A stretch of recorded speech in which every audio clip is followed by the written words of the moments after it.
کبھی سوچا ہے کہ ہندوستان کی زبردست معاشی ترقی کے پیچھے اصل انجن کیا ہے؟ اس کی بنیاد میں چھپے ہیں زمین کے وہ خزانے، یعنی وہ وسیع معدنی وسائل جن پر آج ہم گہرائی سے بات کرنے والے ہیں۔ ذرا اپنے آس پاس نظر دوڑائیے، جو اسمارٹ فون ہاتھ میں ہے، جو عمارتیں باہر کھڑی ہیں، یہاں تک کہ جس کرسی پر بیٹھے ہیں، یہ سب بنتا کس چیز سے ہے؟ ان سب کی بنیاد کیا ہے؟ بالکل، اس کا جواب زمین کی گہرائیوں میں چھپا ہے، معدنیات سے۔ اور جب بات معدنیات کی آتی ہے تو ہندوستان واقعی ایک خزانے کی طرح ہے جو قدرتی دولت سے مالا مال ہے۔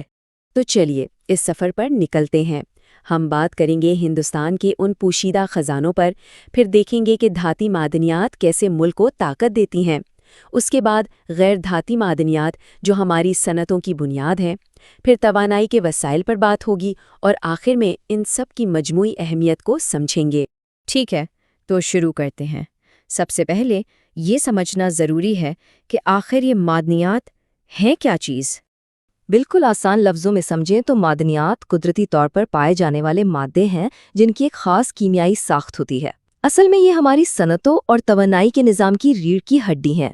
انہیں آسانی سے سمجھنے کے لیے ہم انہیں 3 بڑے گروہوں میں بانٹ سکتے ہیں: دھاتی، غیر دھاتی اور توانائی کے وسائل۔ تو چلیے سب سے پہلے بات کرتے ہیں دھاتی معدنیات کی۔ جیسا کہ نام سے ہی ظاہر ہے، یہ وہ معدنیات ہیں جن سے ہم دھاتیں یعنی میٹلز نکالتے ہیں، اور یہی میٹلز ہماری بڑی بڑی صنعتوں کی بنیاد ہیں۔ اس کیٹیگری میں 2 سب سے بڑے کھلاڑی ہیں، لوہا اور مینگنیز۔ دیکھیں، یہ دونوں مل کر بناتے ہیں سٹیل یعنی فولاد۔ اور سٹیل کیا ہے؟ ہمارے جدید انفراسٹرکچر کی جان۔ اوڈیشہ اور جھارکھنڈ سے نکلنے والا لوہا سٹیل کا بنیادی جزو ہے، اور اس میں مضبوطی اور پائیداری ڈالنے کا کام کرتا ہے مہاراشٹر اور مدھیہ پردیش سے ملنے والا مینگنیز۔ سوچ کر دیکھیے، ان کے بغیر نہ ہمارے پل ہوتے نہ عمارتیں۔ اب آتے ہیں 2 ایسی دھاتوں پر جنہیں ہم روز استعمال کرتے ہیں۔ باکسائٹ، اس سے بنتا ہے ایلومینیم، ہلکا لیکن مضبوط۔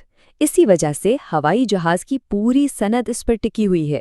اور دوسری طرف ہے تانبا، بجلی کا اتنا بہترین کنڈکٹر ہے کہ ہمارے گھروں اور شہروں کو روشن کرنے والے پورے برقی نظام کی جان اسی میں بستی ہے۔ دھاتی معدنیات کے بعد اب باری ہے غیر دھاتی معدنیات کی۔ ان سے کوئی دھات تو نہیں نکلتی، لیکن اس کا مطلب یہ نہیں کہ ان کی اہمیت کم ہے، بلکہ یہ بھی الگ الگ صنعتوں کے لیے بے حد ضروری ہیں۔ چلیے 2 ایسی ہی مثالیں دیکھتے ہیں۔ پہلا ہے مائکا۔ اس کی خاصیت اس کی پتلی پتلی پرتیں ہیں جو اسے بجلی کا ایک زبردست انسیولیٹر بناتی ہیں۔ اسی لیے ہمارے سارے الیکٹرانک گیجٹس کے اندر اس کا استعمال ہوتا ہے، انہیں محفوظ رکھنے کے لیے۔ اور پھر ہے چونے کا پتھر۔ پتہ اس سے کیا بنتا ہے؟ سیمنٹ، یعنی ہمارے شہر جس بنیاد پر کھڑے ہیں وہ اسی سے بنتی ہے۔ اسی لسٹ میں ایک اور کمال کی چیز ہے جپسم۔ یہ اتنا ورسٹائل ہے کہ ایک طرف تو سیمنٹ کو بہتر بنانے کے کام آتا ہے، اور دوسری طرف کھیتی باڑی میں کھاد یعنی فرٹیلائزر کے طور پر استعمال ہوتا ہے۔ مطلب تعمیرات سے لے کر زراعت تک اس کا اہم کردار ہے۔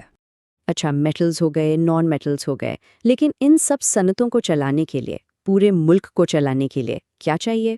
توانائی۔ تو اب دیکھتے ہیں کہ ہندوستان کو اپنی طاقت کہاں سے ملتی ہے، روایتی ایندھن سے لے کر جدید جوہری معدنیات تک۔ ہندوستان کی توانائی کی کہانی کا سب سے بڑا باب کوئلے نے لکھا ہے۔ آج بھی ہماری زیادہ تر بجلی کوئلے سے ہی بنتی ہے۔ ملک کا جو مشرقی حصہ ہے، خاص طور پر جھارکھنڈ، اوڈیشہ، چھتیس گڑھ، یہ اصل میں ہندوستان کے توانائی کے پاور ہاؤس ہیں۔ یہیں سے پورے ملک کو بجلی ملتی ہے۔ کوئلے کے علاوہ جدید معیشت کی 2 اور لائف لائنز ہیں، پیٹرولیم اور قدرتی گیس۔ اسام اور ممبئی ہائی سے جو پیٹرولیم نکلتا ہے وہ صرف ہماری گاڑیوں کا ایندھن نہیں، بلکہ پلاسٹک سے لے کر کیمیکلز تک نہ جانے کتنی چیزوں میں استعمال ہوتا ہے۔ اور قدرتی گیس، چونکہ یہ ایک صاف ستھرا ایندھن ہے، اس لیے یہ ہمارے گھروں کے چولہوں سے لے کر بڑی بڑی فیکٹریوں تک کو توانائی دے رہی ہے۔ اب بات کرتے ہیں توانائی کے مستقبل کی۔ یہاں 2 نام بہت اہم ہیں، یورینیم اور تھوریم۔ یہ ہیں جوہری معدنیات۔ یورینیم تو ابھی ہمارے نیوکلیئر پاور پلانٹس میں استعمال ہو رہا ہے، لیکن تھوریم جو خاص طور پر کیرلا کے ساحلی علاقوں میں ملتا ہے، وہ آنے والے وقت میں صاف توانائی کا ایک بہت بڑا ذریعہ بن سکتا ہے۔ اس میں بہت پوٹینشل ہے۔ تو ہم نے دھاتی، غیر دھاتی اور توانائی کے وسائل تینوں پر نظر ڈالی۔ اب ان سب کو جوڑ کر دیکھتے ہیں کہ اس کی پوری تصویر کیا بنتی ہے، اس کی اہمیت کیا ہے۔ تو اس پوری بحث کا نچوڑ کیا ہے؟ پہلی بات کہ ہندوستان کے پاس معدنیات کی ایک زبردست رینج ہے، دوسری کہ یہ صرف زمین سے نکلے پتھر نہیں بلکہ ہماری بڑی بڑی صنعتوں کی بنیاد ہیں، تیسرا یہی معدنی دولت ہماری معیشت کو آگے بڑھانے والا انجن ہے، اور سب سے اہم بات یہ خزانہ ملک کے تقریباً ہر کونے میں پھیلا ہوا ہے۔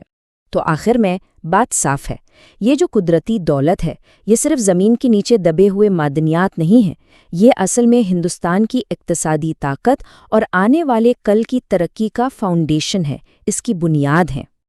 لیکن یہ سب ہمیں ایک بہت بڑے سوال کے سامنے لا کھڑا کرتا ہے۔